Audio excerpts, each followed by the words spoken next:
రోజుల కోర్సు పూర్తి చేస్తే చాలు 100% ప్లేస్మెంట్ సపోర్ట్ తో సాఫ్ట్వేర్ జాబ్ మీ సొంతం. వెంటనే కోడ్ జ్ఞాన్ డెస్టినేషన్ ని సంప్రదించండి. వెల్కమ్ టు సుమంటి వినయని మీ సుమంటి వినాగ్. జయలలిత ఆస్తులు స్వాధీనం చేసుకోమన్నారు అని చెప్పేసి అంటే బెంగళూరు హైకోర్టు దానికి సంబంధించినటువంటి తీర్పు ఇచ్చిందని చెప్పేసి ఒక న్యూస్ అయితే బయటికి రావడం జరిగింది. అయితే వాటికి సంబంధించినటువంటి పూర్తి వివరాలు ఏంటి, ఏ విధంగా ఉండే అవకాశం ఉంటుంది అనేది ఈరోజు మనతో పాటు హైకోర్టు అడ్వకేట్ అలగర్ రవీంద్రనాథ్ గారు ఉన్నారు. అది వారి మాట్లాడి తెలుసుకుందాం. Hello sir. హాయ్ అండి నాగరాజ్ గారు. బెంగళూరు హైకోర్టు అనేది జయలలిత ఆస్తులు మొత్తం స్వాధీనం చేసుకోండి అని చెప్పి చెప్పడం జరిగింది. ఎలా చూడొచ్చు అంటారు అసలు దీన్ని? అక్రమార్జన కేసుల్లో అరెస్ట్ అయినటువంటి జయలలిత గారిది ఆవిడ చనిపోయేటంత వరకు కూడా కేసుల మీద విపరీతమైనటువంటి కాంట్రవర్షియల్ అయితే రావడం జరిగింది సార్. ఆవిడ చరిత్రనే ఒక పెద్ద సినిమాలు వచ్చాయి, వెబ్ సిరీస్లు వచ్చాయి, అనేక రహస్యాలతో ఉన్నటువంటి జీవితం జయలలిత గారిది. 91 నుంచి 1991 నుంచి 1996 వరకు ఆవిడ అధికారంలో ఉన్నప్పుడు, అంటే ముఖ్యమంత్రిగా పనిచేసినప్పుడు అతి చిన్న వయసులోనే ఆవిడ ముఖ్యమంత్రిగా తమిళనాడు ముఖ్యమంత్రిగా రావడం జరిగింది. అయితే ఆ టైంలో కేవలం ₹1 మాత్రమే తన జీతం తీసుకుంటూ ప్రజలకి తన ఆదర్శంగా ఉంటుందని చెప్పి ఎన్నో అనూహ్యమైనటువంటి పథకాలు, అనేక సంక్షేమ పథకాలు, ప్రజలకి తన ఒక వ్యక్తిని ఉన్నాను, ప్రజల్లో తన ఒక సిస్టరు, ప్రజల్లో తన ఒక అమ్మ అని అనిపించుకొని పురుచి తలవిగా పిలువబడిన జయలలిత గారి యొక్క విశేషాల లోపలికి వెళ్తే రీసెంట్గా బెంగళూరు హైకోర్టు తను ఏదైతే ఆర్జన చేశారో, తను ఏదైతే తన ప్రాపర్టీస్ కూడబెట్టారో అవన్నీ కూడా పూర్తిగా ప్రభుత్వానికి స్వాధీనం చేసుకోమని చెప్పి తమిళనాడు ప్రభుత్వానికి సూచన చేశారు బెంగళూరు హైకోర్టు. 6 ట్రంకపెట్టెలు, ఒక వీడియోగ్రాఫరు, ఒక ఫోటోగ్రాఫర్తో సహా టోటల్గా కలిసి ఒక తూకం, అంటే ఒక వేయింగ్ మిషన్ కూడా తీసుకొని రమ్మని మేము చెప్పడం జరిగింది. అంత స్థాయిలో ఆవిడ ఈ అక్రమార్జనలో పూర్తిగా కూడబెట్టారు. దీనికి సంబంధించి అనేక రకాల దఫాలుగా కేసులని మద్రాస్ హైకోర్టులో ఉన్నటువంటి జయలలిత గారి ఇష్యూ అసలు బెంగళూరు కోర్టుకి ఎందుకు వెళ్ళింది, అసలు బెంగళూరు కోర్టు తీర్పు ఇవ్వడం ఏంటంటే ఇవన్నీ కూడా నేను ఈ వీడియో ద్వారా మీకు వివరించే ప్రయత్నం చేస్తాను నాగరాజ్ గారు. ప్రధానంగా 1991 నుంచి 96 వరకు ఉన్న సమయంలో జయలలిత గారు పూర్తిగా సుమారుగా 1562 ఎకరాలు, అక్షరాల 1562 ఎకరాల పాటు తమిళనాడు, కర్ణాటక, ఆంధ్రప్రదేశ్, తెలంగాణ ప్రాంతాల్లో ఆవిడ అనేక రకాల ఆస్తులు కొనుగోలు చేయడం జరిగింది.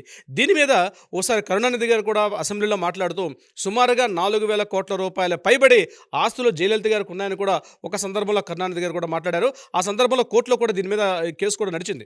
అయితే ఈవిడ కూడబెట్టినటువంటి అక్రమార్జన కేసుల లిస్టు చూస్తే సుమారుగా ఒక పుస్తకం రాయాల్సి వస్తుంది. ఎందుకంటే 750 జతల చెప్పులు, ఒక 800 నుంచి 1000 వరకు ఉన్నటువంటి చేతి గడియారాలు, ఇది కూడా ఇంటర్నేషనల్ బ్రాండ్స్ నుంచి రకరకాల బ్రాండ్స్ ఉన్నటువంటి వాచ్లు, ఇది కాకుండా 1562 ఎకరాలు ఉన్నటువంటి ఒక ల్యాండ్ మన హైదరాబాద్లో ఉంది, మెడ్రాస్లోను, బెంగళూరులోను, పూర్తిగా ఊటీ, కొడైకెనాల్ అనేక ప్రాంతాల్లో ఆవిడకున్నటువంటి అక్రమార్జన కేసులు.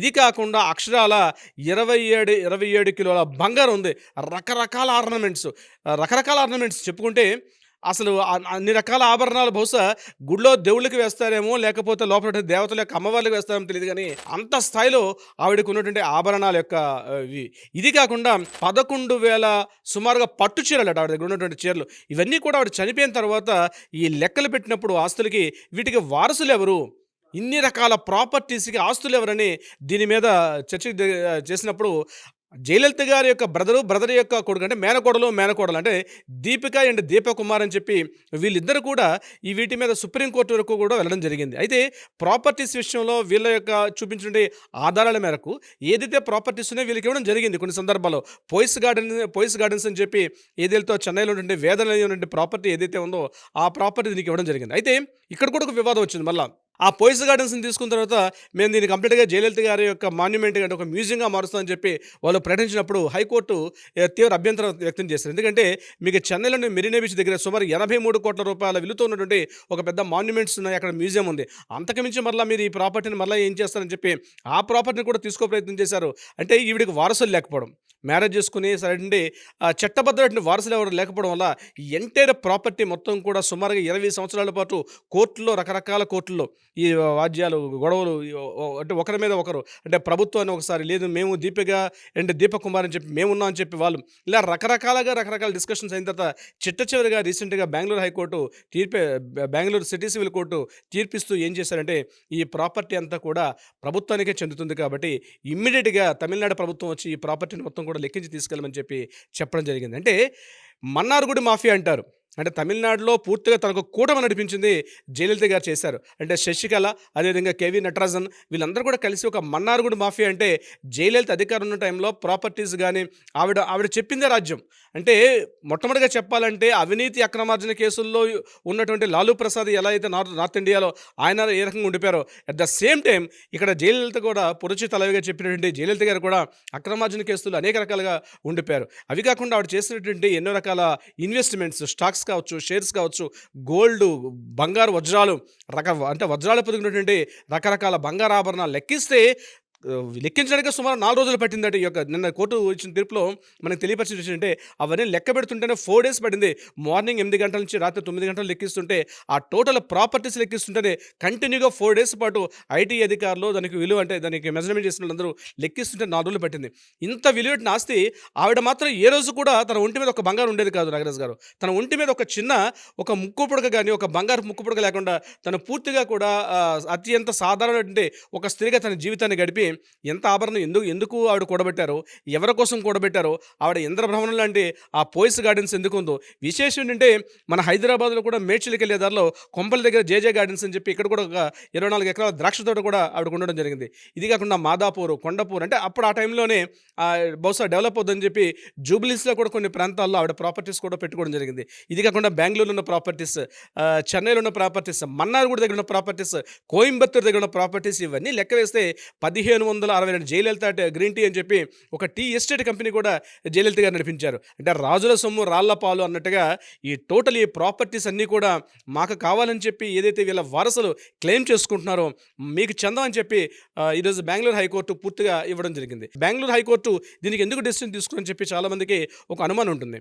2001లో ఈ కేసులు వచ్చేటప్పుడు అప్పుడు ఉన్నటువంటి డిఎంకే ఉన్నటువంటి అధినేతలు ఏం చేశారంటే ఇది పూర్తిగా తమిళనాడు జయలలిత గారికి ఉన్నటువంటి కేసు, మన రాష్ట్రంలో ఈ కేసు పూర్తిగా విచారణ చేయడం వల్ల కొంతవరకు సాక్షులను కావచ్చు విచారణ కూడా కొంత తప్పుదో పట్టించే అవకాశం ఉంటుంది జయలలిత గారు. కాబట్టి మా స్టేట్ కాకుండా బయట స్టేట్కి వెళ్ళమని చెప్పి సుప్రీంకోర్టుకి అప్పీల్ చేసినప్పుడు సుప్రీంకోర్టు ఏం చేశారంటే తమిళనాడు స్టేట్కి బయట ఉన్నటువంటి కర్ణాటకలో ఉన్నటువంటి బెంగళూరు హైకోర్టుకి రిఫర్ చేయడం జరిగింది.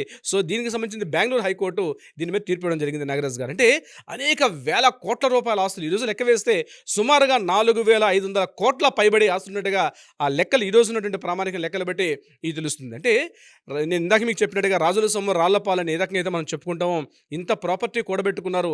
ఎన్నో సంక్షేమ పథకాలు అంటే బహుశా భారతదేశంలో ఏ ముఖ్యమంత్రి చేయనటువంటి సంక్షేమ పథకాలకి నాంది అమ్మ బస్సు, అమ్మ ఒడి, అమ్మ అన్న పథకం, అన్న క్యాంటీన్స్ ఇలాంటివన్నీ కూడా మొట్టమొదటిగా జయలలిత గారు ప్రతి ఇంటికి టీవీ, ప్రతి ఇంటికి మిక్సర్ గ్రైండర్, ప్రతి ఇంటికి దాన్ని ఏమంటారు మొబైల్స్, ఇలా ప్రతి ఒక్క వ్యక్తికి సంక్షేమ పథకాలు ఈరోజు మనం ఏదైతే మన ఆంధ్రప్రదేశ్లో కావచ్చు తెలంగాణ ప్రభుత్వాలు ఏదైతే సంక్షేమ పథకాలు ఈరోజు చెప్పుకున్నటువంటి మన నేతలు ఈ రోజుకి వీళ్ళందరికీ ఆదర్శం ఎవరంటే జయలలిత గారు చేసినటువంటి సంక్షేమ పథకాలు.